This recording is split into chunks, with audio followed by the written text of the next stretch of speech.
चलिए जानते हैं आज की देश और दुनिया की सिलेक्टेड काम की और महत्वपूर्ण 50 बड़ी खबरों को मात्र 10 मिनट में। पर अभी तक आपने वीडियो को लाइक नहीं किया है तो वीडियो को लाइक कर दे।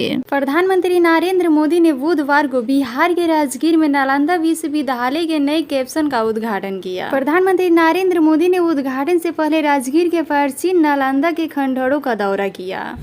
कांग्रेस महासचिव प्रियंका गांधी ने बुधवार को अपने भाई और सांसद राहुल गांधी को उनके जन्मदिन के मौके पर बर्थडे विश किया। प्रियंका ने राहुल गांधी को विश करते हुए कहा कि आप हमेशा मेरा दोस्त और मार्गदर्शन बने रहना। प्रदेश की नदियों में बालू के खनन पर सरकार ने मानसून को देखते हुए खनन करने पर रोक लगा दी। इस बार नदियों से बालू खनन पर रोक थोड़ा पहले लगाई गई है। प्रधानमंत्री नरेंद्र मोदी ने बुधवार को बिहार के राजगीर में अंतर्राष्ट्रीय नालंदा विश्वविद्यालय परिसर के उद्घाटन समारोह को संबोधित करते हुए कहा कि भारत ने सदियों तक निरंतरता को एक मॉडल के रूप में जीकर दिखाया है। अपने उन्हीं अनुभवों के आधार पर भारत ने विश्व को मिशन लाइफ जैसे मानवीय विजन दिया है। उन्होंने कहा कि हम प्रगति और पर्यावरण को एक साथ लेकर चले हैं। मेरा मिशन है कि भारत की पहचान फिर से दुनिया के सबसे प्रमुख ज्ञान के केंद्र के रूप में बने। आज पूरी दुनिया की दृष्टि भारत पर है, भारत के युवाओं पर है। दुनिया वृद्धि के इस देश के साथ कंधे से कंधे मिलाकर चलना चाहती है। रुपावली विधानसभा उपचुनाव के राजद प्रत्याशी के तौर पर भीमा भारती के नामांकन करने पर सांसद पप्पू यादव ने आपत्ति जताई है। सांसद पप्पू यादव ने कहा है कि राजद को जो सूचित की बात करता है उसका जल्दबाजी में भीमा भारती को प्रत्याशी बनाना फैसला गलत है। उन्होंने कांग्रेस पार्टी से भीमा भारती का समर्थन नहीं करने का भी अपील की है। उन्होंने कहा है कि वह किसी भी कीमत पर भीमा भारती का समर्थन नहीं कर सकते हैं। पीएम नरेंद्र मोदी ने बीते मंगलवार को अपने संसदीय क्षेत्र वाराणसी पहुंचे थे। यहाँ पर पीएम नरेंद्र मोदी ने बाबा विश्वनाथ के दर्शन भी किए थे। वहाँ वाराणसी में दशाश्वमेध घाट की आरती में भी शामिल हुए थे। इस दौरान उत्तर प्रदेश के सीएम योगी और गृह मंत्री अमित शाह भी मौजूद रहे। गंगा आरती के दौरान घाट पर मौजूद काशी के राम जन्म योगी ने सभी का ध्यान अपने तरफ खींचा। राम जन्म ने दशाश्वमेध घाट पर शंखनाद किया। उन्होंने यह शंखनाद 2 मिनट 40 सेकेंड तक किया। प्रधानमंत्री नरेंद्र मोदी ने बुधवार को बिहार के राजगीर में नालंदा विवि परिषद का उद्घाटन किया। यहाँ उनके साथ बिहार के मुख्यमंत्री नीतीश कुमार भी मौजूद रहे। सीएम नीतीश ने पीएम मोदी का स्वागत करते हुए कहा कि यह खुशी की बात है कि आप राजगीर आए। उन्होंने कहा कि नालंदा विवि की पहचान ज्ञान के केंद्र के रूप में रही है। पहले यहाँ देश दुनिया के अनेक जगह से लोग आकर पढ़ते थे। चीन, जापान, श्रीलंका समेत अन्य देश के लोग भी यहाँ आकर पढ़े थे। 12वीं सदी में यह नष्ट हो गया था। मार्च 2005 में तत्कालीन राष्ट्रपति एपीजे अब्दुल कलाम ने नालंदा विवि को फिर से स्थापित करने की बात कही थी।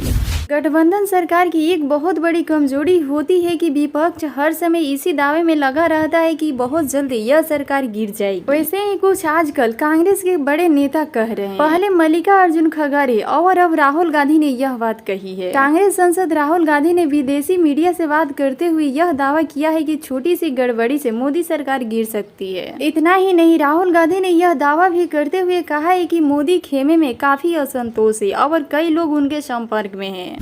भीषण गर्मी का कहर झेल रहे बिहार में पहली मानसून की बारिश हो गई है। जिले में हुई पहली मानसूनी बौछार से नदियों के जल स्तर में वृद्धि तो हुई, लेकिन जिले के कई हिस्सों में बिजली व्यवस्था ध्वस्त हो गया।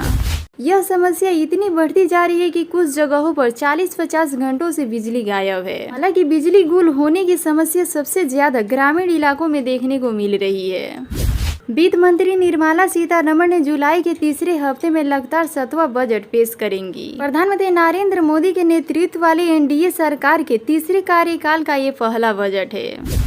बिहार में अभी तक मानसून प्रवेश नहीं हुआ है, जिस वजह से पटना में अभी तक तापमान 45 डिग्री छू रही है। ऐसे में इस झुलसने वाली गर्मी में बच्चों का स्कूल जाना खतरा से खाली नहीं है। पटना समेत कई जिलों में भीषण गर्मी का रेड अलर्ट अभी भी जारी है। लू लगने से बीमार पड़ने वाले लोगों में कमी नहीं हो रही है। ऐसे में पटना में प्रचंड गर्मी को देखते हुए जिला प्रशासन ने शनिवार तक सभी स्कूलों को बंद करने की अवधि को बढ़ा दी है।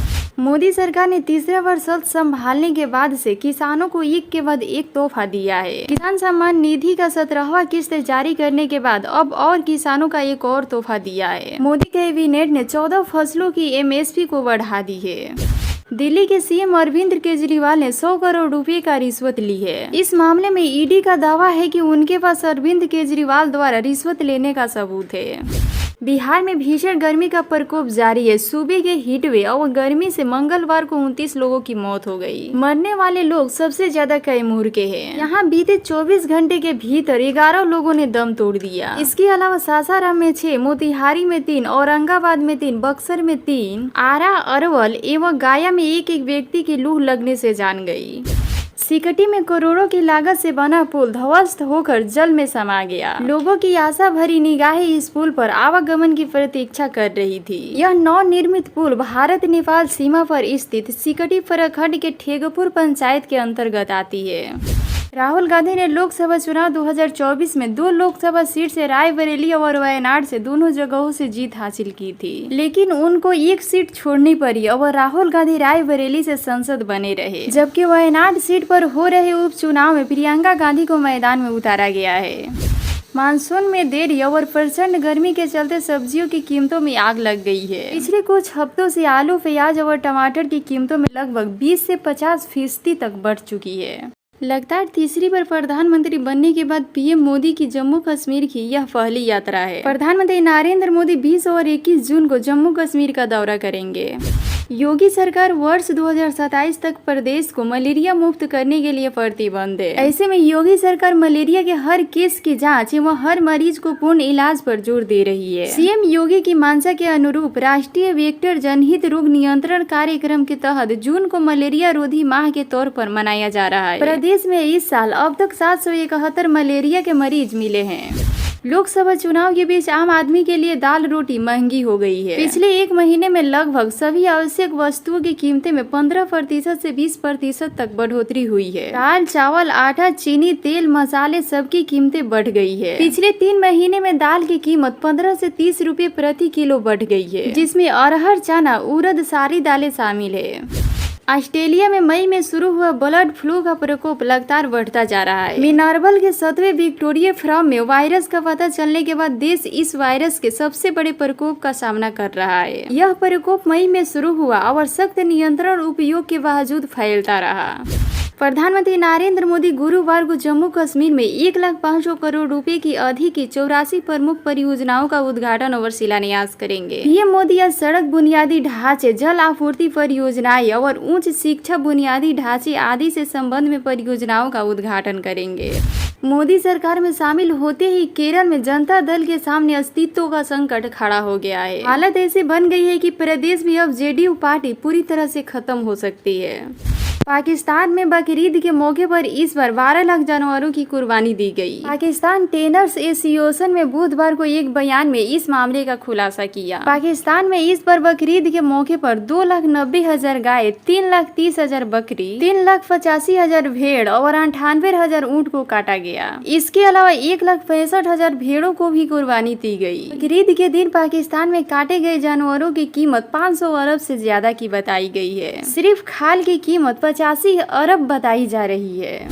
नेपाल में पहाड़ी और मैदानी क्षेत्रों में लगातार हो रही मूसलाधार बारिश से बिहार में भी समस्या बढ़ा दी है। कोसी हिमाचल क्षेत्र में मूसलाधार बारिश शुरू होने से पहले ही नदियां उफान रही है। नदियों का जल स्तर अब तेजी से बढ़ता जा रहा है और बाढ़ की आहट लोग महसूस करने लगे हैं।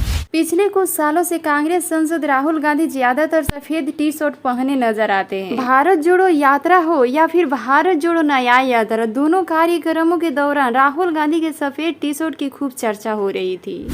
लोकसभा चुनाव में यूं तो पूरे देश में होता है, लेकिन सबसे अधिक सियासी चर्चा और आकर्षण का केंद्र उत्तर प्रदेश ही होता है। सर्वाधिक 80 सीटों वाले प्रदेश में जिसने बाजी मारी वही केंद्र में सरकार गठित करता है। इस बार की कहानी में भी उत्तर प्रदेश की अहम भूमिका रही है।